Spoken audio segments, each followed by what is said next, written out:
Bam, we're live here. All right. Welcome. Just getting started.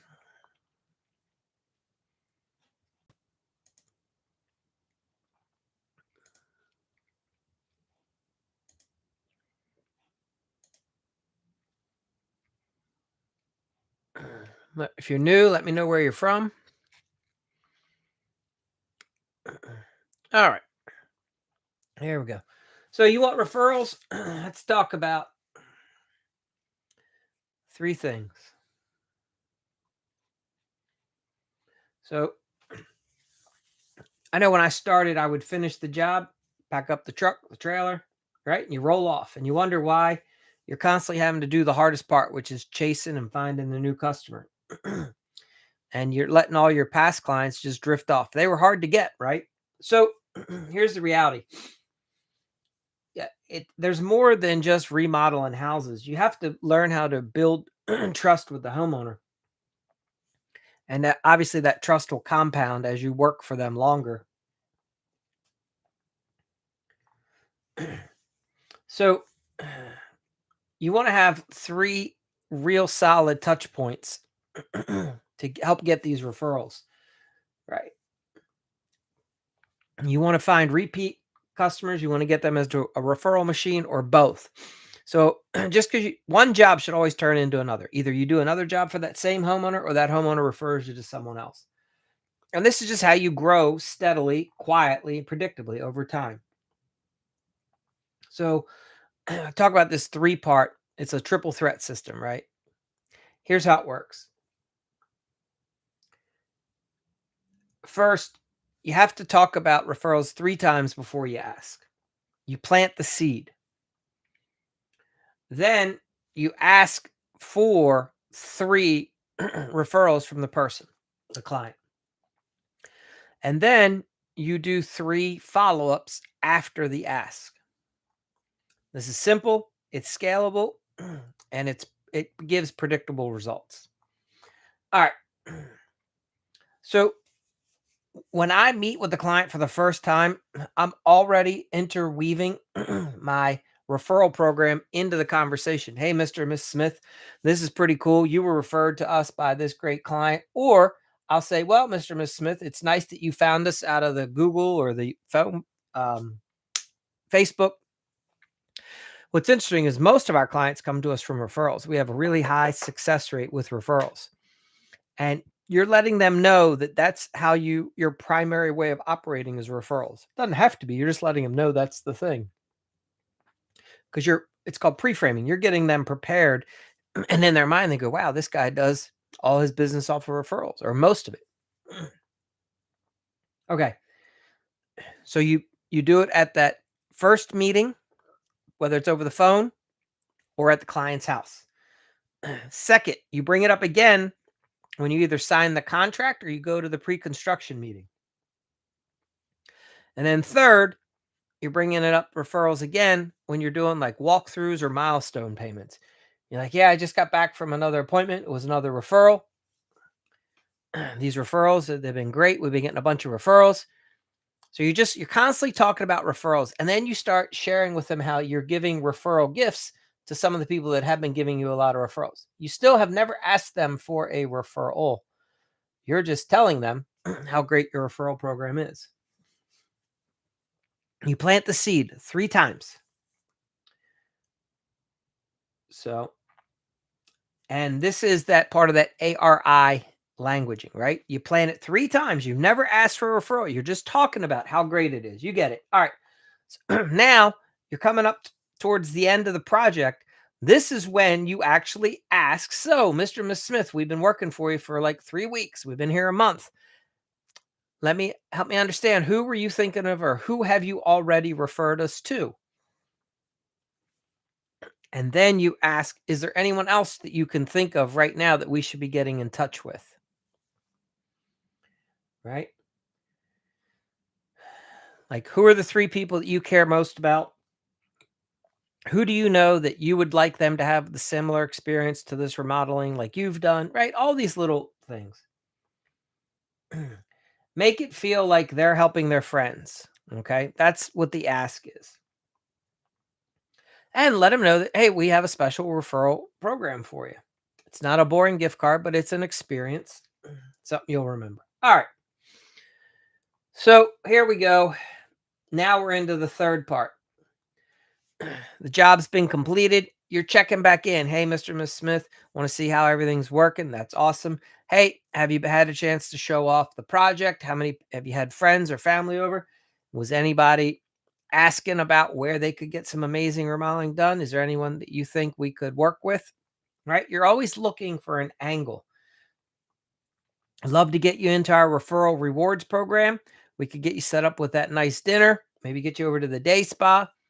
All you got to do, if you have a neighbor, a friend that you know is getting ready to do some remodeling, just make the connection for us. Just that simple, right? Tie it to the reward. So send a nice unexpected thank you. Some remodelers will take a before and after picture, put it together in a nice frame, send it over to the homeowner. There's all kinds of different things you can do. You invite them to do a good review. Make sure you guys are getting reviews. And it's nice to do something called like a 60-day check where you come back after a big project. You come back and check in on the homeowner. Hey, Mr. Smith, it's been like 2 months. Just want to make sure everything's working good with your bathroom or make sure everything's working good with your kitchen. Most contractors run from the previous client. I'm telling you to go at them and re-engage them and come back and do a follow-up after you've like 2 months after you did the job, 3 months, whatever you want to pick for the project. It's a very nice way to just check in, maybe make an adjustment or two of something for them. And then and then by the way, hey, did you want to get into our referral program? Is there anybody that you've had chance to talk to about your project and they said we'd really like to get a project like that or work with a contractor like us, right? So it's always a two-step process. So you're not doing what I would call traditional follow-ups. You're helping reignite this relationship that you have with the client to make it more engaging. Okay. So if you implement a system like this, you're not begging anymore for referrals. It's not a beg. You're creating a predictable process where you are bringing in more opportunities for your company. And because you're already doing the little things and you're strengthening the relationship with your existing clients. Most contractors are not stopping back and checking in with their clients after a couple months. So this again is going to set you up on a whole different level. And with our business, it's pretty flexible. At some point, you're probably going to be driving by the homeowner's house. Some of these homeowners are driving by their house every day. So how hard is it after like 2 or 3 months to just send them a message, say, hey, I'd like to swing by tomorrow around 3, or you got folks, their patterns at this point. You guys will be home, right? Hey, want to stop by and just knock on the door and say, hey, just checking in. Is everything cool with the project? Anything you want me to look at, adjust, maybe the towel rack came loose, whatever. So this way, your clients start to feel like they matter and you can feel proud of your work. And you now have built in a predictable system because while you're there, you can say, homeowner's been over. It gives you another chance to door knock around the neighborhood. Yeah, we saw the job you did for Betty and David. We'd love to have you come look at ours. Like, you just never know what's going to happen. It's like being in the game. You always just got to be out shaking hands. All right. So that's what I have for you today. Let's see. The AI prompt you would use is this. You tell it your company, you're going to say, go into your chat and say, act like a high-level marketing strategist for a residential remodeling company. You're going to want to create at minimum a 2-part referral system. So part A is what we call the triple mention. And this is the process where you find the 3 opportunities to talk about referrals. You don't ask, you just talk about them, right? I like to do it when I'm initially doing the phone call, the first time I come out to the house, and then during our pre-construction meeting. And I'm just sharing with them how great our clients are. They refer us all the time. We're constantly doing referrals. People are getting our referral rewards. I've never asked for a referral, right? Then slowly you ask part two. You're going to say, hey, I need to create my triple ask. What are the three ways that I'll ask for referrals? And then what's the triple follow up? What are the three ways that I will follow back up with the client? Right. So that everything seems natural. And again, we want to create experiences.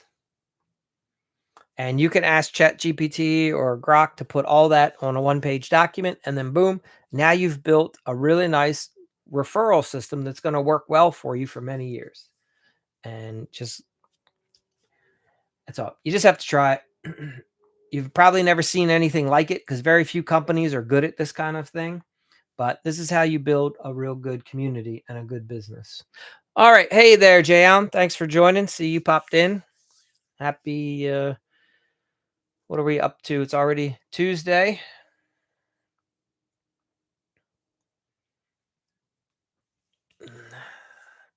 Even you get that permit today? Mm.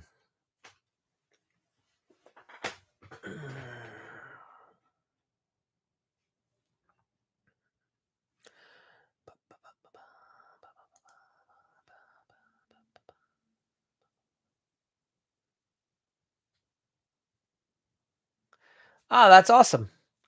Fantastic. Good for you, man. Look at that. Piece of cake in and out. That's great. Yeah, now they know that you're like a problem solver. That's also another good thing about taking on a job like you're doing, you know. They'll remember you as the guy that came to, correct things, make everything better. Not the guy that caused all the problems. So, that's awesome.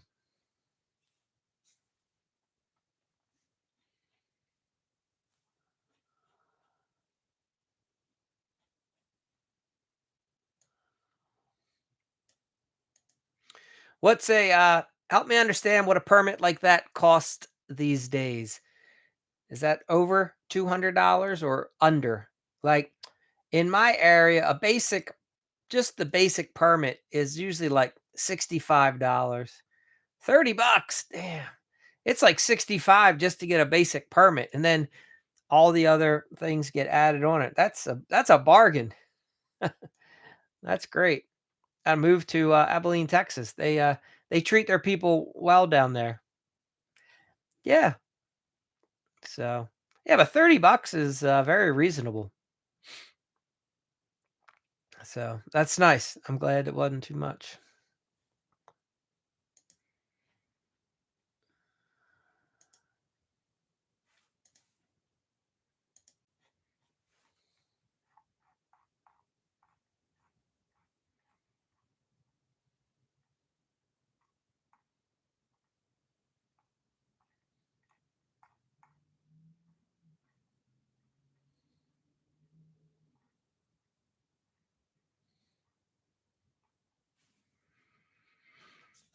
Small town.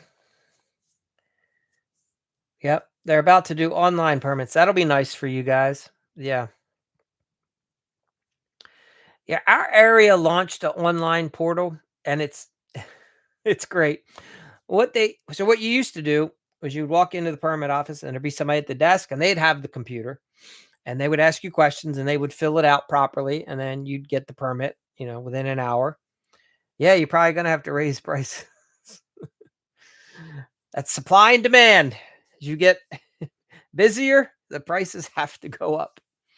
And so the county bought computers and said, we're just going to put the computers out here in the waiting room for the customer to come in. But the problem is, you can't walk the permit in our system anyway. You can't just go through the whole thing.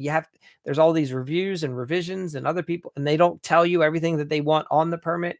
So the only thing in our area really that you can do online is start the process. And then, we still don't have the permit to build the shed. Now being told we have to do a variance and have a hearing. So we're hoping next year we'll be able to start building. Crazy, but good. I'm glad your process is going well. Maryland has a lot of issues. I think our governor is going to be getting kicked out of office soon. I don't think he's going to serve, or at least he won't be getting reelected. I don't think they've gotten a little ridiculous. Mm.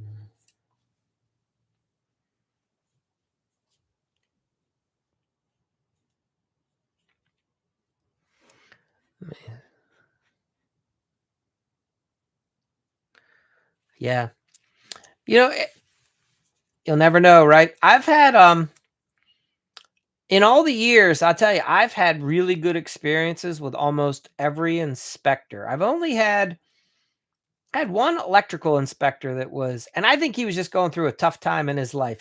He must have been going through a divorce, or because he was the only person we've ever really had a hard time with. And his issue, his whole thing was, we were doing a large project. It was for one of my houses I lived in, and when we originally pulled the permit, we didn't have to do arc faults.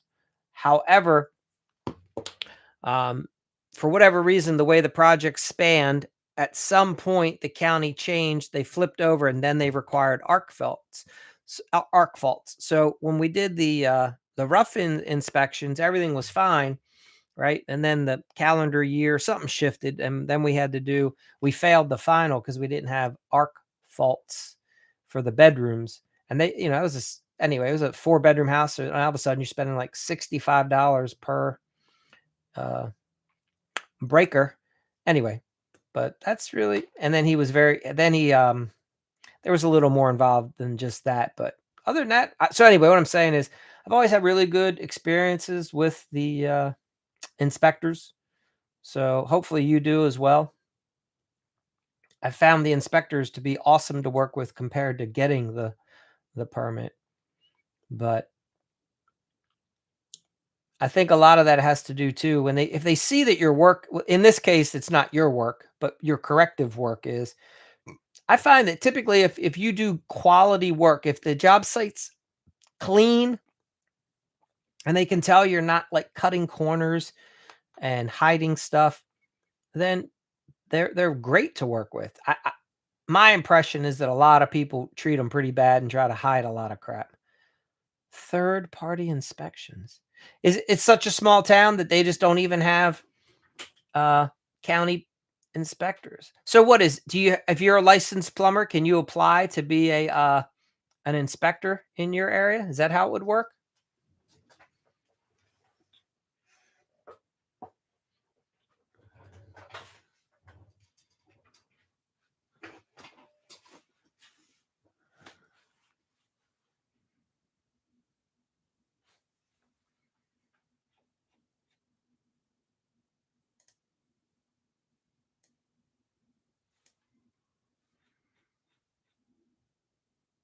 Fair enough.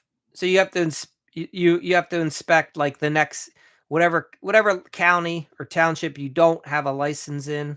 That makes sense. Is Texas so help me understand something. In Maryland, the contractor license, that's good for the whole state. But the actual mechanical licenses, plumbing, electric, HVAC, those you have to get per county, which kind of sucks in my opinion. I feel like you should be licensed for the whole state, but how does your is that how does Texas work?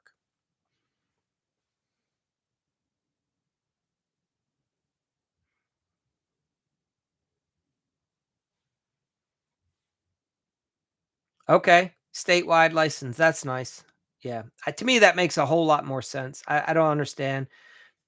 I think our area does it that way just to grab again, just to take more money, but maybe I'm wrong.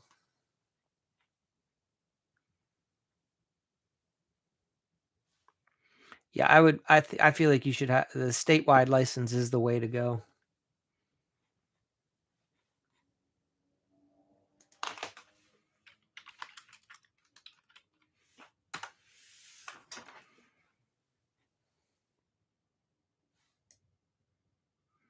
Okay, it used to be city by city. All right.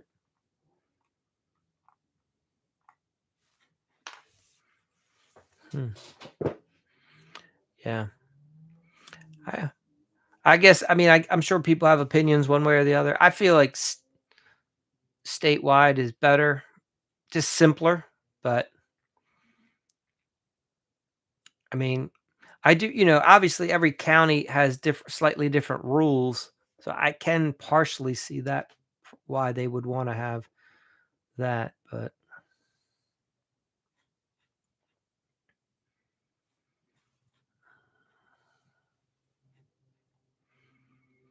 so and how many counties do you serve in your area? Do you primarily work in one county? Is your county that big? Like where I'm at, the county I live in is goes around the city. So I can work in the city, the county, the next county, the next county, the next, I got like 8 counties around me. So yeah, you're 4 to 5. Yeah, that's how it is around here. There's just so many little, within 20 minutes you can be in 3 to 4 different counties depending on which way you go. So yeah, very good. All right. And so when do you start this repair job? Is that on the books for this week? Now that you have the permit?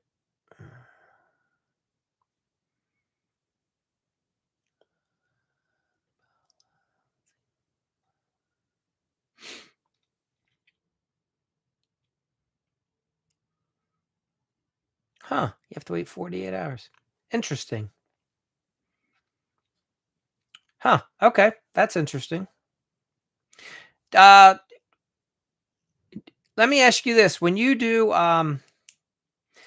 guys do water heaters, are you allowed to do a postcard mail-in for the permit, and it doesn't have to be inspected?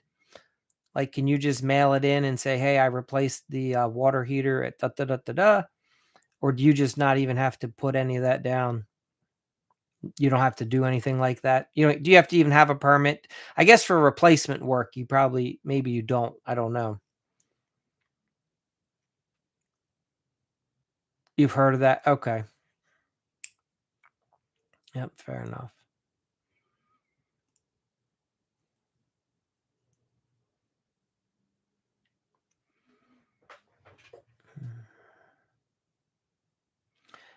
If you're in the big city, yeah. Yeah, makes sense. And do you guys do expansion tanks on, traditional so what's interesting, right, you have to not interesting, but obviously tankless, no expansion tanks because there's no tank, but do you have to do expansion tanks in Texas on, traditional water heaters?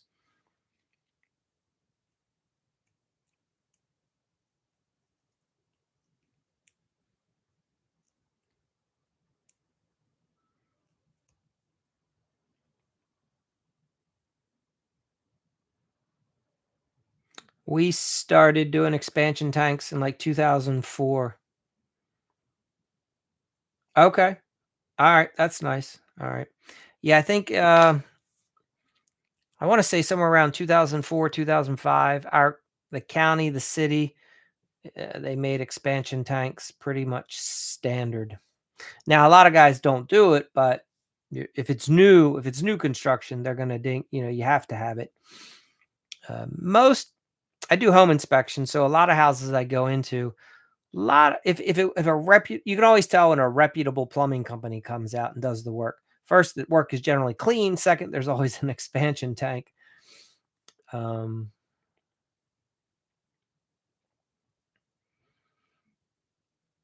dun-dun-dun. So all good things.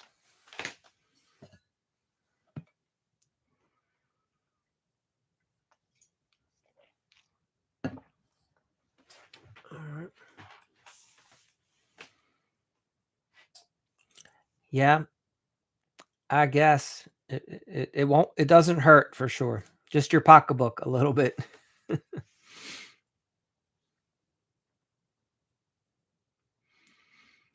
Mm, but they're not. The cost isn't too bad on an expansion tank. Yeah, exactly.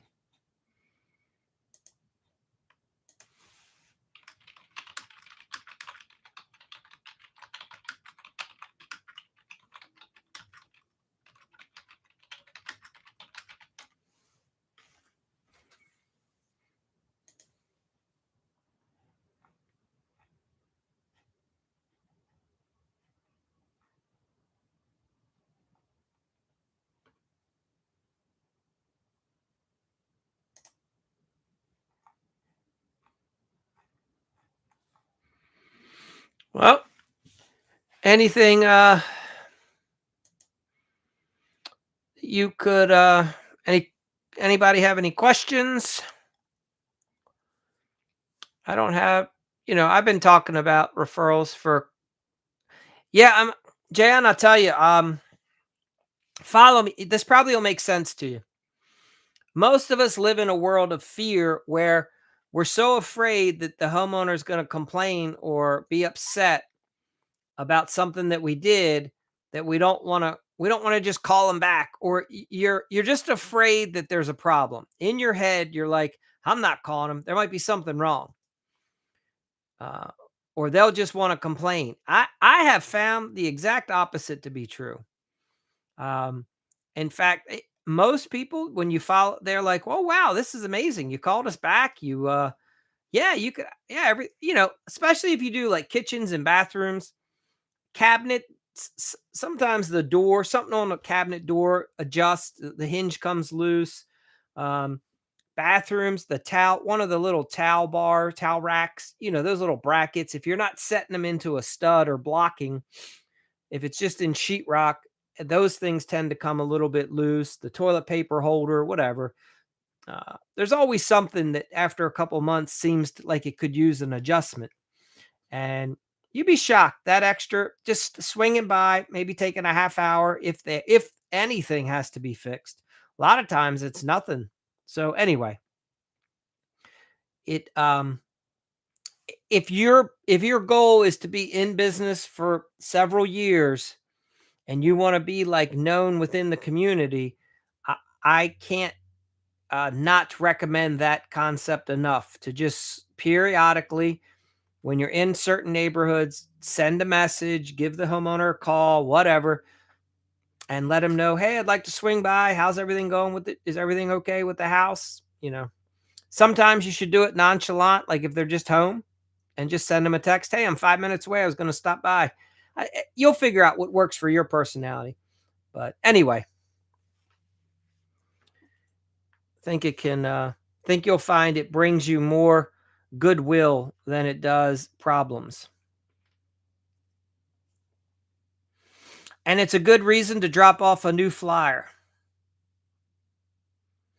Yeah, for bigger projects, yes. If you're doing like a complete bathroom or if you do a kitchen, even if you work for, trying to think. So when I hire the plumber out for like a kitchen remodel, so I mean, some of these jobs, it's easily over $3,000 of work to the plumber, right? Easily. In my mind, if you're getting like between 3 to 10,000, I think you could justify making those stops back out periodically, whatever you recommend. A 1 year visit, um, the 3 to 6 month thing, that's not even something that we advertise or talk about. We just do that as a surprise to the homeowner. They're never expecting that. I don't tell them. We just do that one out of the blue. If you're following the logic, the psychology behind it. Because uh, if you're telling them that you're going to do it, like a 1 year, I could see you offering that for clients that pay for your premium service. Like if you do good, better, best, you could say, hey, on this, if you choose this package, we do a 1 year return visit. We come back out, we adjust anything. The issue there is now they're expecting it, which is fine. It's a good service to have. Yeah. I mean, you would have to run that for your numbers. If you're doing full bathroom models where it's your project, then yes, I would do a 1 year. If you're just, you have to look at, does it make sense financially? But the surprise visit, basically, where you just, maybe your spouse calls them and says, hey, we want to have Jay Allen. He's going to stop by. It's been like 90 days since we did that project for you. We'll swing by. You get what I'm saying. That surprise visit goes a lot farther than the 1 year maintenance call. Anyway, so just a thought. I would do both, but The approach is different. That's all I'm trying to say. We in Maryland, I have to do on bigger. We have a 3-year warranty on construction projects, uh, like general workmanship. Most of the all the materials fall under the whatever the manufacturer's warranty is. So I was not doing like 3-year visits. I will say that I wasn't, but I would periodically. I would. You know what I did a lot. Uh, I'll call a customer and just say, "Hey, I'm going to be working in your neighborhood. Uh, we got a project coming up in a week, and if there's anything, if you want me to stop by and adjust anything from when we did your bathroom or kitchen, you know, it's just funny. You just put, and a lot of times what they end up saying is everything with the bathroom's fine, but we need this fixed. Could you come by and take a look at that?" And a lot of times it leads to like a little bit of extra work, which I'm glad that most contractors don't do it because it makes it so easy for us to call our customers back, if that makes sense. So, and you're getting now that you've had 1 year in business, you got a pretty good database of clients. So, you'd be surprised. What I'm trying to say is you want to use your windshield time wisely. If you're in the vehicle driving a lot, and if your helper is in the vehicle with you, he can be looking up the client's name, number, dialing it for you, putting it on speaker. I don't know. Well, I, good question. I don't. I've had very, I've had very few nightmare clients.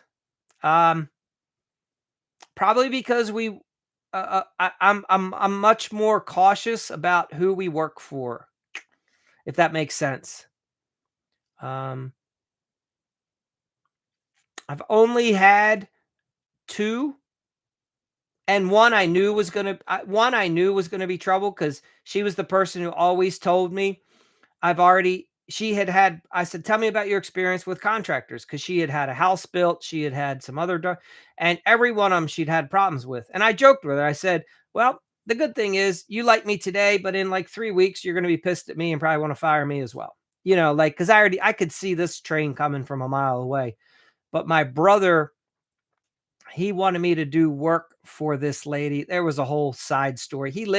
This lady lives across the street from my brother's in-laws, and anyway, I was like, I'm telling my brother the whole time. I said, "This lady's a nightmare. She's gonna hate me." I said, "You sure you want me to do this work for her?" I said, "She's gonna love me today, but in 6 weeks, she's gonna fire me. I won't finish that project. I can guarantee it." So anyway, me too. Just see. Yeah, I don't, Jayon, everybody, most people have nightmare clients because technically they're the nightmare. Um, like attracts like, and if you don't have a process for weeding, I'm gonna tell you right now, there's like, you know what I'm getting at? There's a lot of clients I turn the work down, just flat out, and you get a sense for it as you. Now I could be mistaken. I bet you that some of the people I've said no to, that I've referred to the competition, they might have been good people, and I just didn't understand their personality. But that system of trusting certain signs has kept me to a place where I've really that one lady, I've only had 2 bad clients in over 20 years, and neither of them were that bad. The one I knew was gonna the I wouldn't do the full project. And it was funny, I wrote the agreement so that she paid a lot more upfront because I was pretty sure it was a delayed type of project where we were doing it in bits and phases because she was working with multiple contractors. She wouldn't let me GC it. She just wanted me to have one. Mainly, we were doing all the carpentry and a lot of the finish work. So anyway, because of that, I structured the agreement so that we got paid a lot more money up front with her because I had a feeling that she was going to get frustrated and not continue to have us. So like those are types of things you can do if you have a client you pretty sure they're difficult and not going to work well, just front load the contract so that you get paid a lot more upfront. And then when they want to part, you're like, perfect, we can end. You can cancel that contract with me right now. I don't know, but I've only had to do that once.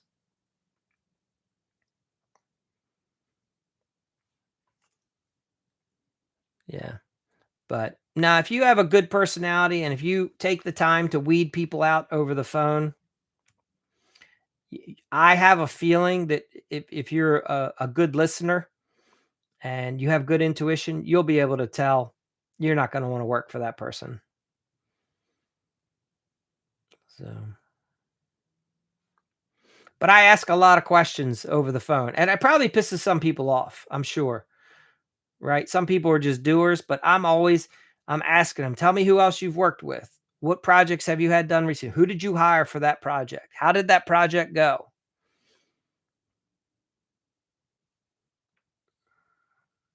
Um,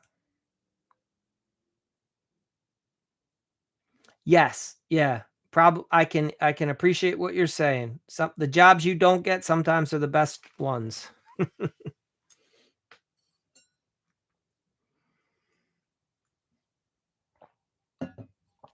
I mean, I don't know if you're involved in many of the Facebook contractor groups. I don't do them as much anymore, but a while back I was in a bunch of them. And the amount of contractors that are just having issue after issue, and everybody thinks it's about the clauses in your contract. And don't get me wrong, you do need a well-written contract that is fair. Right, okay. So what's funny about these Facebook groups, you're not missing anything, but the amount of contractors who are fighting and in disputes daily with homeowners, it's astronomical. Like, it just never ends. And I'm sitting there and you want to give them advice, but the advice is, "Hey, you have to look at this that you're probably the problem." Like, you don't want to hear that, but you and the way that you're communicating with clients is causing this conflict and not being able to recognize that you were frustrating them to the point where now you two are wanting to sue each other, and they're locking you out of the job. Like, I've had guys reach out to me and say, "Hey, Mike, how do I get my tools back?" The client, I leave my tools overnight. The clients locked the doors, changed the locks, fired me, and tells me they're keeping my tools. Like, and I'm like, how did you not see this coming? Like, where's your uh just social cues that, like, hey, I think the client and I need to have a conversation because there seems to be some friction happening. If you're at the point where you're getting locked out of the job site, you missed a bunch of signals somewhere along the line. But anyway, there's a lot of people that live a frustrating contractor life, that's for sure. Exactly. It never happens overnight. There's This was like one thing after another after another. So,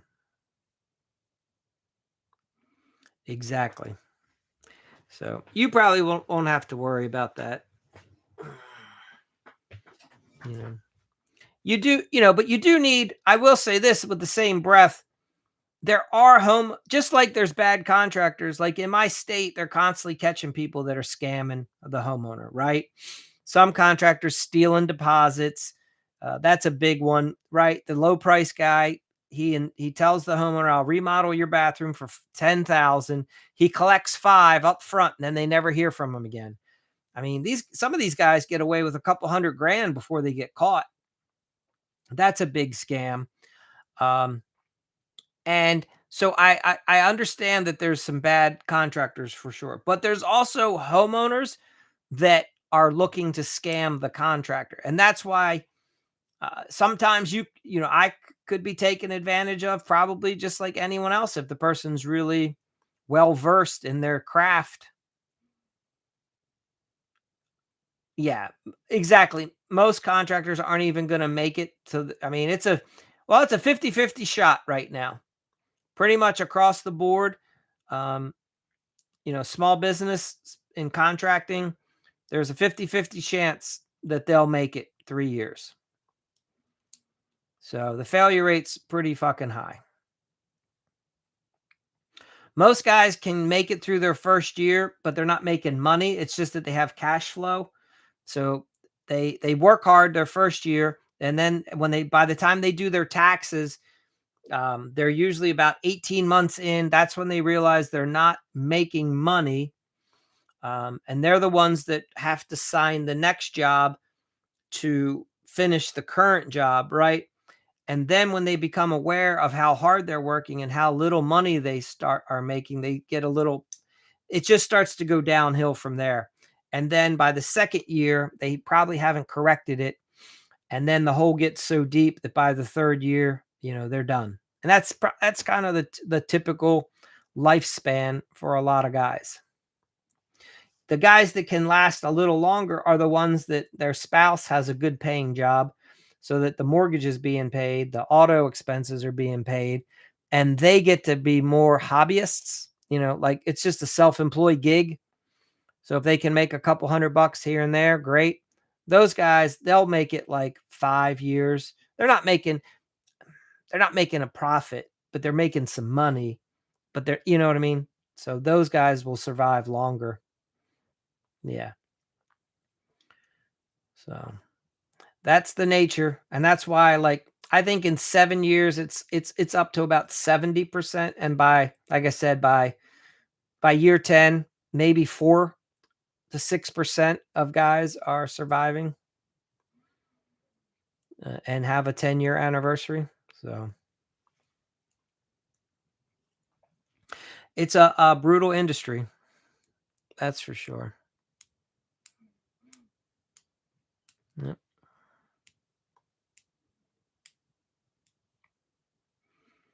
so and then you have the other guys that kill it. It's like no big deal. Like yourself, 10 years from now, you'll be seeing, horseshoe plumbing trucks all over town if you still want to be doing it in 10 years. You guys, you'll have the market cornered. Probably within 3 to 5 is my guess.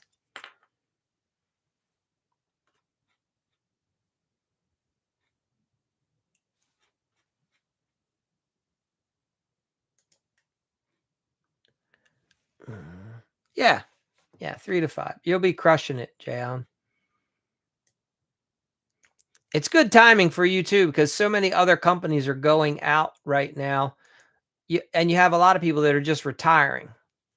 So that's going to help you a lot as well, right? That's where you may, depending on how fast you want to grow, you may want to start connecting with some of these old businesses. And you may want to look into seeing if you can acquire phone numbers, take over the company name. I don't know. I don't know what your growth plan is, but you're definitely going to see quite a few guys in your area retire and shut down their business in the next. And if you can get a hold of their database or get their phone number and have it do like a ring to where it rings into your company, you could be picking up a lot of business just like that. Do some sort of a buyout to them for the name. Yeah. So it's definitely uh, it's an option. I don't know how quickly you want to scale, but that is one way. I see it a lot with some of the better companies around me, um, especially in plumbing and HVAC more than I see it sometimes in electric. But for whatever reason, I've seen it a lot in both plumbing and HVAC.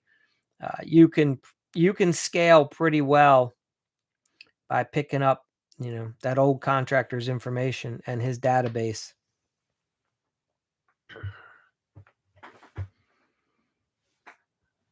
Very good. Yeah. I mean, you got it. That's the thing. You have time. There's no rush. You can just wait and, put out that intention into, as they say, into the universe. Say, well, maybe it'd be nice if we picked up some of this. And then as you're making connections, you just never know. So, as you would say, America, right? It's a land of opportunity for those that want it. Mhm, mhm.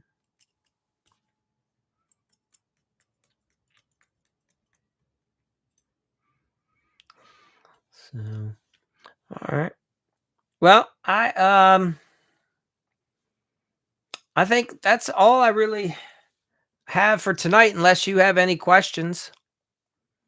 Uh, yeah, if anybody has any questions specifically about referrals, remember that, Jayon, I don't know when you jumped on the key. The key that I find to getting referrals is the first 3 times I talk about referrals, I'm not asking for a referral. I'm just talking about how great it is that our customers send us lots of referrals, how great this business is that we get a lot of referrals. Okay.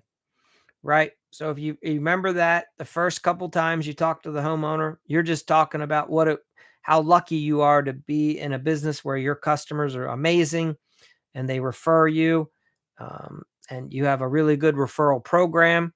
You're just talking about all the positives of the process. You don't ask for anything the first couple times. And then once that you've planted those seeds that referring is the way to do it, all your homeowners do it. Every customer of yours gives you a referral. You could even get to the point where you put a referral slot on the invoice, and the homeowner might be like, yeah, I could give you a couple referrals. You could incentivize them. I don't know. You can try all kinds of different things. That's the good thing about having your own business, right? You could say, hey, if you can give me 3 referrals right now, I can get you 3 gift cards for coffee. Whatever you want to do.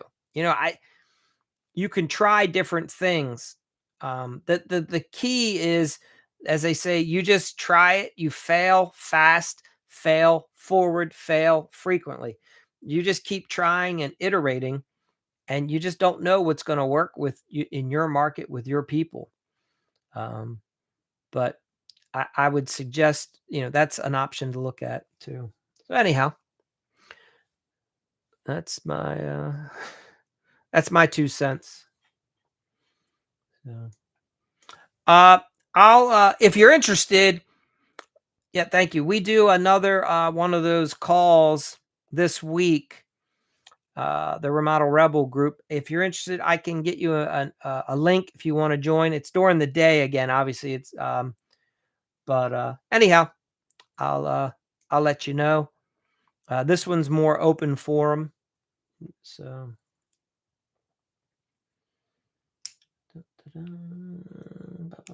okay. All right, cool. Well, thank you, Jan, as always. And I'm glad you got that permit. That's awesome. Um, if that's your first one, you might want to make a copy of it and put it up on the wall along with a copy of the check or however the homeowner pays you as like a milestone. What's neat? Like if you think about this, Gary, there's that guy Gary Vaynerchuk, Hook. He's a marketing guy. He talks about documenting your journey. It doesn't seem like a big deal right now. Yeah, that's awesome.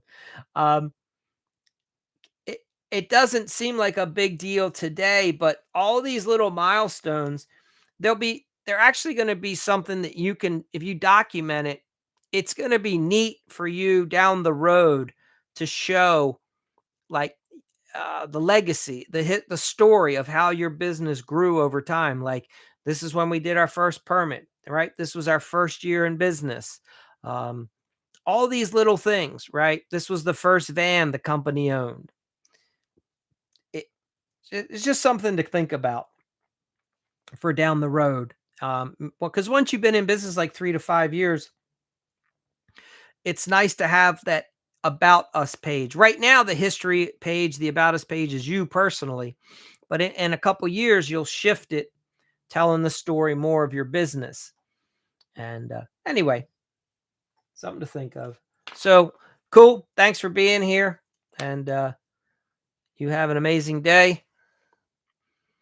And we'll catch you on the next one. All right. Take care.